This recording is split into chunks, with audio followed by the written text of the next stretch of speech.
this really isn't an attack on my family. It's just literally what came up for me today, and something that I really want to work through.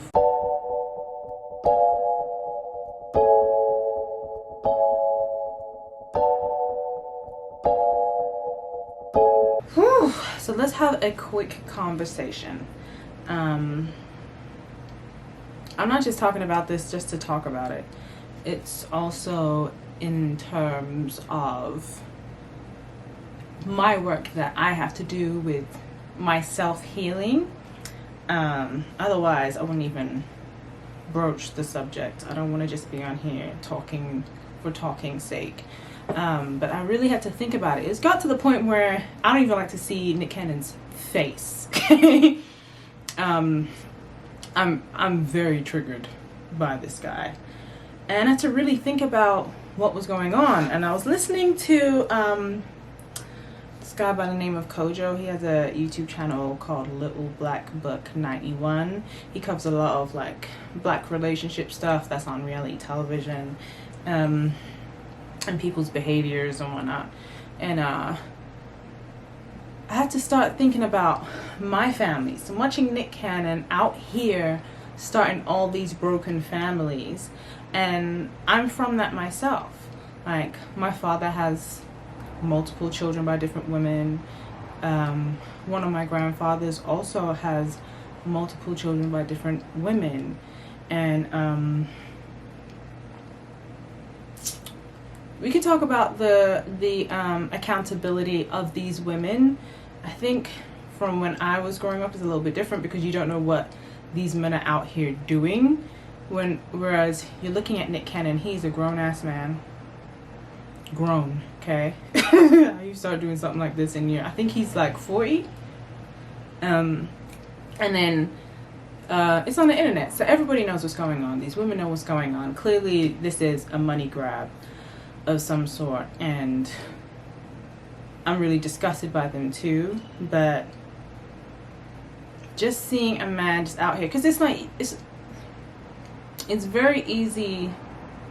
Like, a woman can only have one baby at a time, okay, or twins or what have you, which is a bit more rare. But this man could go and get a woman pregnant every day of the week, every day of the year. And as a person who's grown up with a father who is out there doing this kind of behavior, yes, he started much younger than Nick, but there's a character trait in here. It's a character flaw. It's more than that. It's something that seems to really need, I don't know if even therapy, there's some kind of psychological issue here. And with dealing with my father, he's a pathological liar. And so I had to just think about the fact that this man is never gonna change. Do you know what I mean? I've tried to do the whole forgiving thing and whatnot, and there's behaviors that just don't stop. And the more you find out, the more painful it is. And so I just had to, figure out how to forgive from a distance. Clearly, I haven't gotten to that point yet, because I'm still very angry. And it's like every time I think I've overcome certain anger issues with meditation, certain other things start to come up. And I look at my life and I'm like, why is it I haven't been able to get married yet, or be in a long-term marriage and whatnot? And why is it that I feel like I've always been abandoned by men, and I've never really had an experience of really being covered by a man? You know what I mean?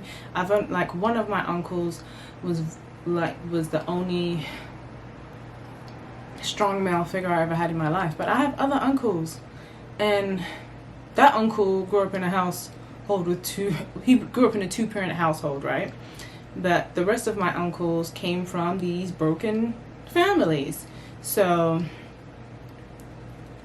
it's hard. It's like, yes, I'm angry because I have these uncles and none of them made me feel covered. But how could they cover me when they weren't taught how to cover by their parent? Same for my brothers. Even to this point, they're still, you would think you would grow up and it's like, when you deal with things as a kid, you think as adults they would get easier, and they don't. I'm 37, I still have issues with my siblings. Like, none of us are really close, and we didn't grow up together. My father did nothing to make sure that that would happen. And the issue with, which makes it even harder for me with my father and that grandfather, is that they grew up in two-parent households. So, and then their siblings haven't created this pattern with their children. So what happened with them? What's wrong with them for them to then do that to us? And they're not even as grown men now to try and turn it around and fix the situation. Like, if my grandfather saw me on the street, he probably wouldn't know who I am, or just be like, oh, she looks like my daughter, so that's probably one of my grandkids, whatever. Let's play dominoes. I don't know. I hope I'm making sense here, and this is not this is not an attack on my family. This is just me saying I saw today that there's a measure of work I still need to do before I even meet my husband. Because I don't think it's fair to then say, okay, I didn't have this in my family and I put this all on you. However, there are people who are married and have these issues, so why is it manifesting in this way for me? I mean, I could have been the next generation of woman who had kids with a bunch of different men, and I'm so grateful that I'm not. I've always been of the mindset I don't want to have children if I don't have a husband. I mean, you can't always determine the way that's going to work out. I mean, look at Mariah Carey. She waited so long, finally had kids, and now look what Nick Cannon's doing. Like, if I was her, I'd be pissed. Okay, I'd be really pissed. It's disgusting. And I really feel sorry for these children, because their mothers clearly don't have any self-respect. And their father doesn't either.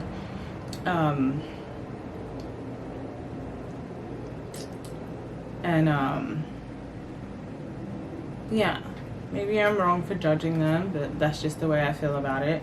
And I clearly have work to do, because and I don't even know how to work through this. The only thing I know to do is meditate. I just gotta meditate and find some kind of solution, because I can't. I'm old enough now to not go. I don't think there's a conversation that could fix this. I've tried with my siblings. I've tried.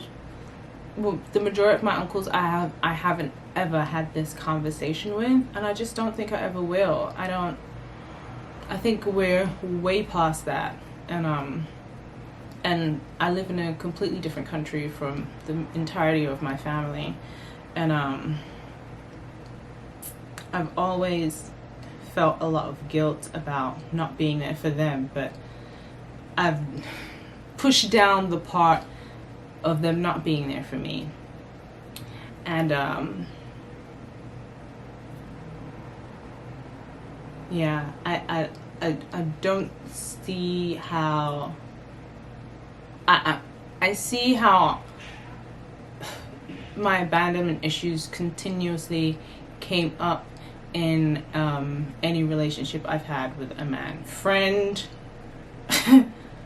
a guy I've dated, any kind of relationship. It's just being a continuous thing, and I'm ready now for it to be healed.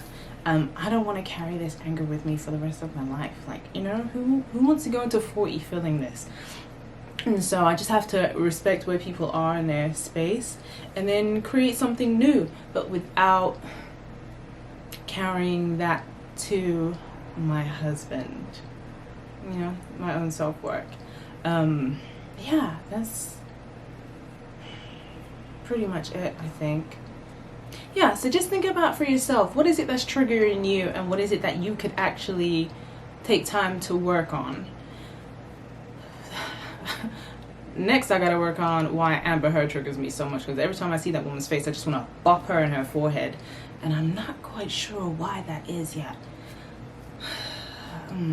Interesting. But yeah, comment down below, let me know what you guys think. This really isn't an attack on my family. It's just literally what came up for me today, and something that I really want to work through for alignment and for some real deep healing. And that healing doesn't always need to be with the other person, you know? Like, it could just be for yourself. Okay, you guys, until next time. These are real conversations, okay? Like, this isn't pretty, but this is what it is. All right.